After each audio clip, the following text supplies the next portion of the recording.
지금으로부터 79년 전 1943년 거기 아무도 없어요. 살려주세요. 왜? 지옥 그 자체였어.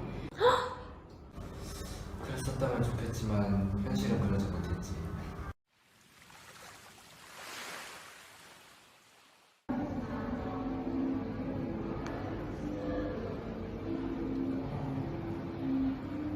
왜 뭐지?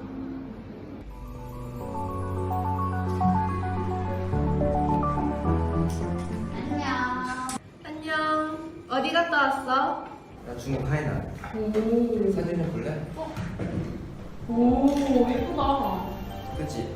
완전 좋았어 진짜로. 여기 어디야? 오늘 우리가 얘기할 장소야.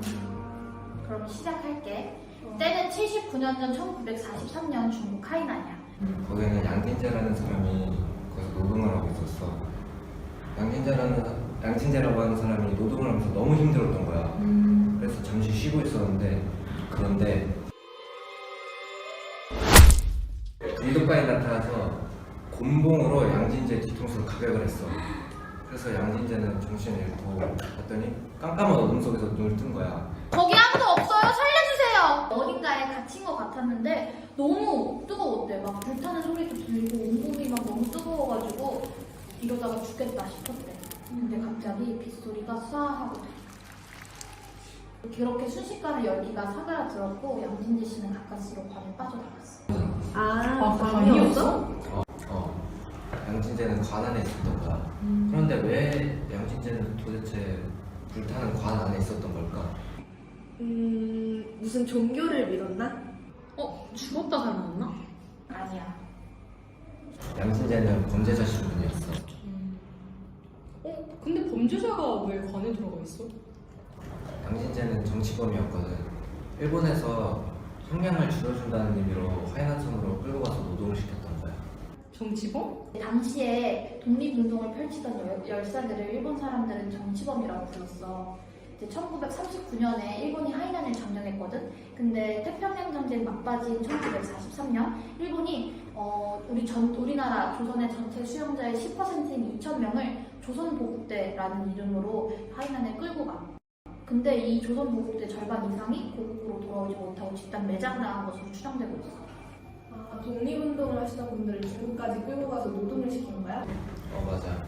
하이난섬에 끌려온 사람들은 독립운동가 말고도 다른 국적의 사람들이 많았거든. 근데 이곳에서 사람들이 노동을 하는데 이 노동을 하는 환경과 노동의 강도 그리고 살아가는 환경 자체가 전혀 인간이 버틸 수 있는 수준이 아니었어. 우선 그곳에는 질병이 끊이지 않았어. 당연히 의료진도 없었고 예방조치 받을 수 없는데 치료도 받을 수 없었어 당연히. 아프면 그 자리에서 화장을 다녔거든. 근데 그 횟수가 셀 수 없을 정도로 많아. 근데 그런 상황에서도 불구하고 일본 순사들은 장도와 총을 차고 노동자들을 계속 재촉했어. 그래서 그곳에는 그들의 인권을 지켜주는 사람이 단 한 명도 없었어. 그럼 그곳에선 도망칠 수 없었어? 당연하지. 다친 노동자와 아프다고 의심되는 노동자, 고열로 일을 하러 갈 수 없는 노동자와 구토 증상이 있는 노동자를 모두 산채로 불태웠어. 운 좋게 살아남은 노동자들은 캄캄한 어둠 속에 나와서 탈출할 방법을 찾아봤지. 근데 사문환경기 때문에 실패하기 일쑤였고 이제 돌아온 그들을 기다리는 건 죽음뿐이었지. 그런데 왜 그런 다양한 국적을 가진 사람들이 일본군에 의해 그런 일들을 당한 거야? 당시에는 일본군이 조선을 점령하고 중국까지 넘보던 시기였거든. 1939년 2월 일본군은 중국 동북쪽을 점령하면서 이제 본격적으로 일본군이 대륙 정복을 위해서 한 발짝 나간 상태였지.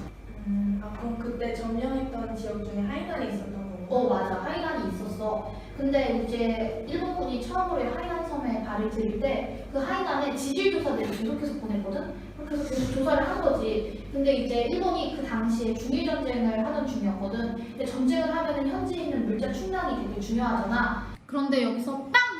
하고 다시 터져. 당시 하이난 섬에는 성록철광이라는 광물이 있었어. 혹시 들어본 적 있어? 석탄 같은 건가? 성록철광은 전쟁에 군수품을 만드는 데 되게 필수적인 광물이었어. 일본은 이걸 땡겨갔다고 생각하고 100만 톤을 가져가는 계획을 세웠어. 근데 차질이 생기지. 왜? 최강이라는 험한 일에 때문에 자국민을 쓰기가 조금 부담됐던 거야, 일본인들이. 근데 또 여기다가 매년 100만 톤 이상의 광물을 뽑아내야 되기 때문에 노동력이 되게 많이 요구가 되잖아. 그래서 그랬던 것 같아. 아, 그래서 우리나라 사람들은 우리나라와 비슷하게 동아시아 각지에서 정치범들을 잡아오고 하루에 2엔을 준다고 꼬드겨서 막 노동자들을 모집을 한 거야. 그렇게 해서 모집된 노동자가 4만 명 넘게 돼. 근데 이 사람들은 채광을 하는 것도 물론이지만 비행장도 건설하고 그다음 철도 건설에도 또 투입이 되기 시작하거든. 엥? 채광은 그렇다 쳐도 비행장이랑 철도는 왜? 하이난의 크기가 얼마인 줄 알아? 잘 모르겠어. 약 33,000제곱킬로미터야. 남한의 3분의 1은 되지. 여기서 효율적인 작업을 위해서는 빠른 우선수단이 필요했어. 그래서 철도를 짓는 거야. 아, 그렇겠다. 그럼 비행장은 광물을 일본으로 옮기기 위해서 만들어진 건가? 근데 그럴 수도 있는데 내가 아까 일본과 중국이 어떤 상황이라고 했었지? 중일전쟁 중이었지. 맞아요. 광물을 옮기려는 의도도 있었지만 하이난이 언제든지 중국으로부터의 폭격을 가할 수도 있다는 지리적 위치의 이점 때문에 비행장을 건설했던 거다. 그래서 내가 아까 얘기했듯이 하이난은 단순한 노동의 현장이 아니라 그 하이난에서 일하고 있던 노동자들의 지옥 그 자체였어. 매일 10시간 이상 토공을 하고 그들에게 주어진 식사는 삼키기도 힘든 약 20g의 빵과 신매실 2개 그리고 약간의 주먹밥뿐이었어. 노동자들은 하루가 시작되면 모여서 주먹밥 2개를 먹고 해가 뜰 때까지 노동하다가 막사로 들어가 잠을 청하고 이렇게 끝이 안 보이는 고된 하루를 보냈어요. 근데 노동의 강도도 이렇게 엄청나게 무시무시했지만 일하는 환경이 너무너무 열악했어. 우리가 하이난 하면은 아시아의 하와이라고도 불리잖아. 그래서 햇볕이 엄청 뜨겁잖아. 근데 그런 뜨거운 햇볕 속에서 일본군은 서로 경쟁을 강요하고 또 구타도 끊이질 않았어. 이런 상황을 이제 견디지 못한 사람들이 이제 탈출을 시도하기도 했거든. 근데 아까 내가 얘기했듯이 너무 이제 상엄한 경비이기 때문에 대부분의 사람들이 잡혀 들어왔는데 이렇게 되면은 불구가 되도록 맞거나 맞다가 죽는 그런 가혹한 형벌을 받았어.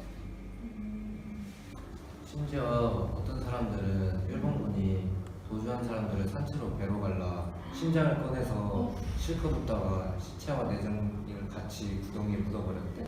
미친 거 아니야? 그뿐만이 아니라 당시에는 이제 예방이 잘 안 되니까 콜레라 같은 전염병이 많이 돌잖아. 그래서 이 전염병 때문에 일의 진척이 조금 더디게 되면은 노동자들에게 직접 관을 짜고 구덩이를 파괴해서 그 관 안에 막 사람들을 막 쑤셔 넣고 산채로 다 불태우는 거야. 아, 그래서 양진대가 관에 있었던 거구나.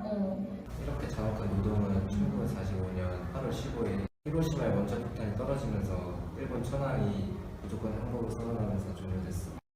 오, 다행이다. 그 당시 하이난에 있던 일본군들은 절망에 빠졌어. 다들 일본으로 도망갈 준비를 하기에 바빴지. 아, 그럼 그 당시에 노동자들은 드디어 해방되어서 집으로 돌아갈 수 있었겠네? 아니 그랬다면 좋았겠지만 현실은 그러지 못했어. 왜?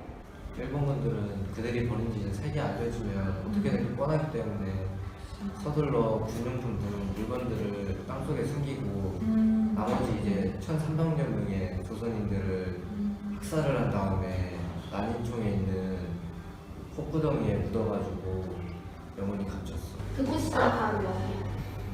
1,300명이나? 유해 작업 당시 땅을 1m 내외로 되게 짧게 팠는데도 불구하고 130여 명의 그런 유해가 발견됐다고 해.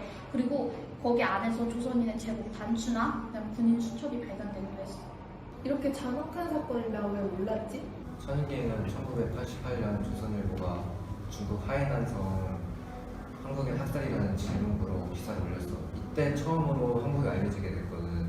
그 후로 다큐멘터리가 제작되고 또 여러 단체의 지원도 있었어. 하지만 일본은 사건 발생 70년이 지나도록 입을 열지 않고 있고 중국 정부의 협조도 없는 상황 속에서 천인계는 그냥 방치되고 있었던 거야. 근데 지금은 민간인 단체가 보존과 유해 송환을 위해 힘쓰고 있어. 근데 그 효과가 미미해. 지금 천인계 부지는 신호농업종합계 유엔공사의 명의로 되어 있어. 1999년부터 곧 있을 2029년까지 임대한 상황인데 곧 임대가 만료되는 상황이야. 근데 심지어 지금 유해지 부근에 재개발을 한다는 이야기가 들리고 있거든. 재개발이 진행되면은 그곳에 보관된 이제 조선인들 노동자 유해는 영영 우리가 찾지 못하잖아.